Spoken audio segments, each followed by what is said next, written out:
This was a frightening, well-planned, targeted murder that was intended to cause shock and attention and intimidation.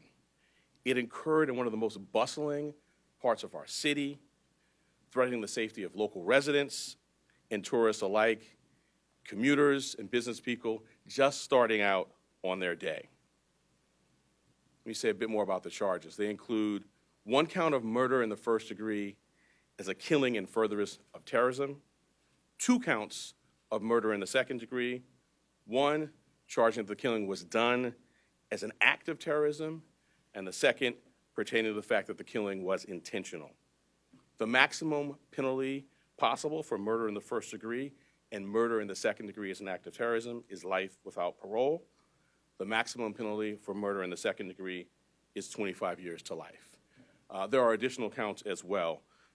A number of criminal possession of weapon charges, 2 counts in the second degree, 4 counts in the third degree, 1 count in the fourth degree, and a count of criminal possession of a forged instrument in the second degree.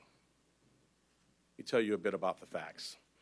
On November 24th, we allege that the defendant arrived in New York City to murder Brian Thompson.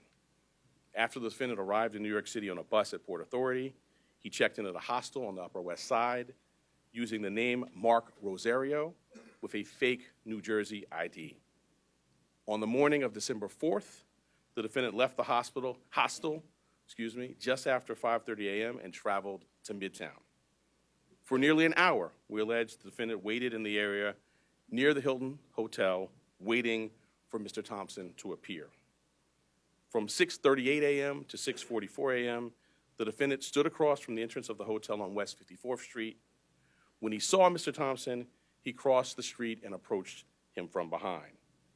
We allege he then took out a 9mm 3D printed ghost gun, equipped with a 3D printed suppressor, and shot him once in the back and once in the leg. The defendant then fled northeast on 54th Street and took an e-bike uptown before getting into a taxi that took him to West 178th Street and Amsterdam Avenue. On December 9th, the defendant was spotted at McDonald's in Altoona, Pennsylvania. The local police were notified, he was arrested, and he was found with a 9mm handgun, a suppressor, 2 ammunition magazines, and the same fake New Jersey ID he used at the hostel.